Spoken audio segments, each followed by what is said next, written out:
My beloved brothers and sisters, one of the most sensitive yet important topics in Islam is the concept of a rebellious wife, known in the Qur'an as nushūz. Sadly, this concept is often misunderstood or misused either by men who see it as a justification for harshness or by those who dismiss it as outdated. In reality, nushuz is a Qur'anic term and it carries a very precise meaning. Allah says in the Qur'an, for those women whose rebellious nushuz you fear, advise them, then leave them alone in their beds. As a last resort, strike them lightly.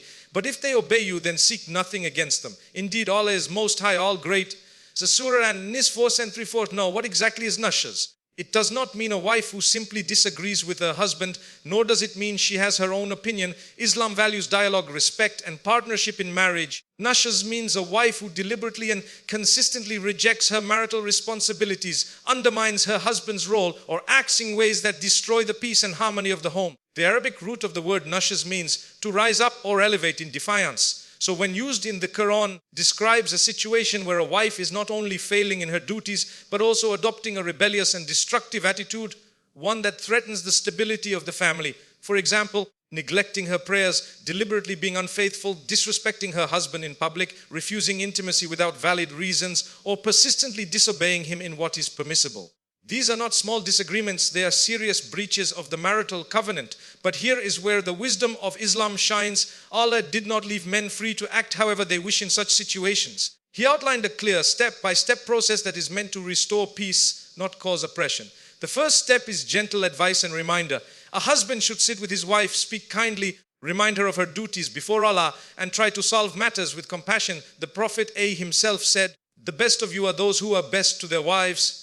A sunan al-Tamiti, if advice does not work, the Qur'an instructs separate from her in the bed. This is not to humiliate her, but to signal that her behavior is damaging the relationship. Sometimes distance can awaken the heart to what is being lost. Only as a very last resort, Allah mentions a symbolic light striking.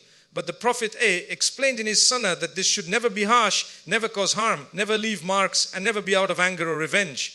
In fact, many scholars interpreted this as a symbolic gesture, more to show seriousness than to inflict any form of pain. And remember, the Prophet himself never struck any of his wives, and he remains the ultimate role model. So what is the real essence of this verse? It is about safeguarding the harmony of the home. Islam acknowledges that sometimes relationships face rebellion, but it lays down boundaries so that neither side crosses into injustice. Nushuz is not an excuse for abuse, but a recognition that when one partner deliberately undermines the marriage, steps must be taken to restore balance, and always within the limits of mercy and justice. Brothers, let us not forget leadership in the family is a responsibility, not a license to dominate. When a wife falls into nushuz, the husband must act with patience, wisdom, and sincerity. If he abuses his role, he himself will be held accountable by Allah. Marriage in Islam is built on tranquility, sakina, love, mawada, and mercy, rahmat. Any action that destroys these values goes against the very purpose of marriage. So the hidden truth about a rebellious wife in Islam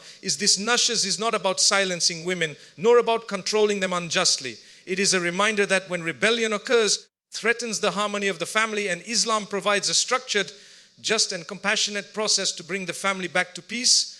May Allah grant us wisdom in our marriages, patience in our struggles, and mercy in our dealings, and may He protect our homes from conflict and fill them with love and tranquility. Ameen.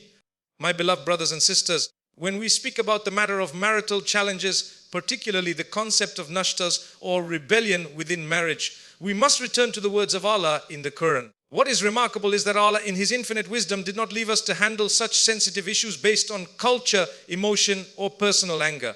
Instead, He outlined a very clear step-by-step process that is rooted in justice, mercy, and the preservation of the family unit. Allah says in the Qur'an, for those women whose rebellions, nushuz you fear, then advise them and leave them alone in their beds. Then as a last resort, strike them lightly. But if they return to obedience, seek not against them means of annoyance. Surely Allah is most high. Surah Nis 4 and 3/4. At first glance, some people misunderstand this verse. They imagine it to give men free rein to abuse their wives. But in reality, the Quran places strict limits and emphasizes a process that is meant to reform, not oppress. Let's break this down step by step. The first step, gentle advice and reminder. The very first instruction Allah gives is to advise them. This means that when a husband notices his wife drifting into nushuz, whether neglecting her responsibilities, adopting arrogance, or undermining the peace of the home, his first duty is not to scold or punish. Rather, it is to sit with her and engage in respectful dialogue. The tone here is important. The Prophet was the gentlest of all people in his speech with his wives. He would remind them of Allah, encourage them towards goodness, and address issues with wisdom. Advice is about appealing to the heart, not winning an argument. So the first step is dialogue, reflection, and encouragement. Many issues in marriage can be solved simply by this stage if both sides are sincere. The second step, creating space through separation in bed. If advice and dialogue fail, Allah commands, forsake them in their beds. This is a symbolic action, not about anger or revenge, but about sending a message that the intimacy of the marriage cannot be enjoyed when harmony is broken. This step serves multiple purposes. It signals the seriousness of the issue, it gives both partners time to reflect, and it allows the wife to recognize that her actions are endangering the bond of the marriage. Importantly, it is a form of discipline without physical harm. Sometimes, creating space is the very thing that wakes the heart up. It is a non-violent, non-verbal form of communication that can help both spouses reconsider their roles. The third step, symbolic striking, never abuse. Only after the first two steps fail does the Qur'an mention striking lightly. This is where abuse has often crept in due to ignorance or misuse. But the Sunnah of the Prophet makes it clear this is not an allowance for violence. The Prophet said, "Do not strike the female servants of Allah." Soon on Abi Dawud, he himself never struck any of his wives. Many scholars explain this striking as a symbolic gesture, one that should leave no pain, no marks, and certainly no humiliation. Some likened it to using a small miswak to show seriousness, not to inflict harm. The wisdom here is to emphasize the gravity of the situation, but still within the strict boundaries of mercy. Islam strictly forbids abuse, oppression, or harm. If a husband uses this verse as an excuse to beat or terrorize his wife, he has betrayed the Qur'an, not followed it. The goal, reform and restoration, not control. Notice how Allah ends the verse, "But if they obey you, then seek nothing against them." This is profound. It means that once harmony is restored, the matter must be dropped. No grudges, no bringing up the past, no continuous punishment. The purpose of this process is to reform the marriage, not to control or humiliate the wife. Marriage in Islam is built on sakina, tranquility, mawaddah, love, and rahmah, mercy. Every instruction in the Qur'an related to family life is designed to protect these values. The step-by-step process in this verse is not a weapon for abuse, but a structured guideline to save marriages while ensuring justice and compassion. Brothers and sisters, this verse is a mercy, not a curse. It sets limits where human anger might otherwise go too far. It disciplines with compassion, not cruelty. And it reminds us that even when conflict arises, the ultimate goal is always reconciliation, not domination. The Prophet is our best example. He never harmed his wives. He solved issues with patience, and he always prioritized mercy. If we follow his example, our homes will be filled with peace and love. May Allah grant us wisdom in handling our relationships, protect us from injustice, and make our marriages a source of happiness in this world and the next. Ameen. My beloved brothers and sisters, when we speak about marriage in Islam, it is not merely a social contract between two individuals. It is a sacred covenant, a bond that Allah himself describes in the Qur'an as one of his signs.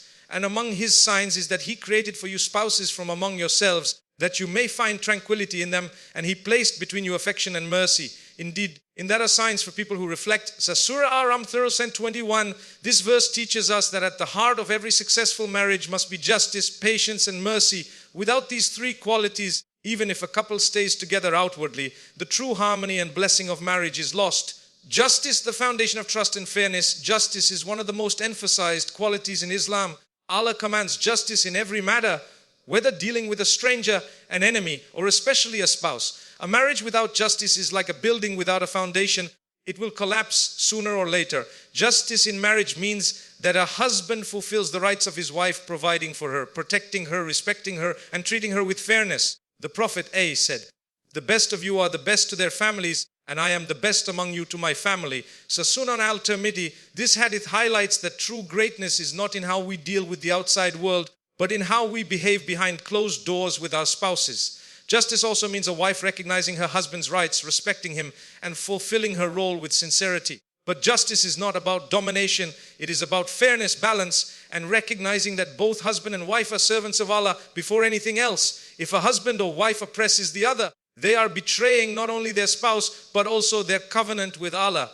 Patience, the oil that keeps the marriage lamp burning. Marriage, by its very nature, brings together two people with different personalities, backgrounds, and ways of thinking. Differences and disagreements are inevitable. What determines the strength of a marriage is not the absence of problems, but the presence of patience. The Prophet endured challenges with his wives, yet he always responded with patience. Once, When he faced difficulties at home, he did not retaliate in anger. Instead, he gave space, showed understanding, and waited for emotions to settle. Patience in marriage means controlling your tongue when you feel like saying something hurtful.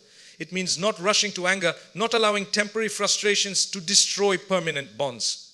Allah says, "We made some of you as a trial, for others will you be patient, and your Lord is ever all-seer." So Surah Al-Furqan 22:20. Indeed, marriage is one of those trials. Sometimes your spouse's habits, words, or weaknesses test you, but by showing patience, you are not just preserving the marriage, you are earning reward from Allah. Every moment of restraint is written for you as an act of worship. Mercy, the secret ingredient of marital bliss. If justice is the foundation and patience the oil, then mercy is the fragrance of a blessed marriage. Without mercy, justice becomes harsh and patience becomes cold. Mercy is what brings warmth, tenderness, and love to a marriage. Mercy means being kind even when you are upset. It means forgiving your spouse when they slip. It means showing generosity in words, in actions, and in spirit. The Prophet would mend his own clothes, help in the house, and speak with gentleness to his wives. That was his mercy in action. When a husband and wife look at one another with mercy, they see beyond flaws and mistakes. They see a partner on the journey to Jannah, someone who shares their struggles and aspirations. This mercy transforms the home into a sanctuary of peace. A marriage built on these three pillars, when justice ensures fairness, patience ensures endurance, and mercy ensures compassion, a marriage becomes strong and unshakable. Even when disagreements arise, these qualities act as shields against divorce, oppression, or bitterness.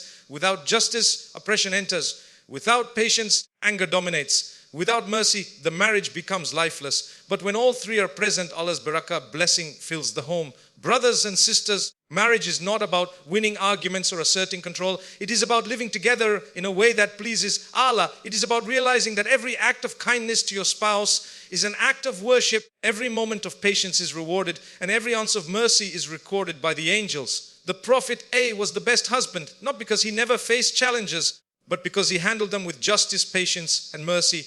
If we truly want our marriages to thrive, we must follow his blessed example. May Allah grant our marriages tranquility, bless them with mercy, and make them a means of drawing closer to him. Ameen.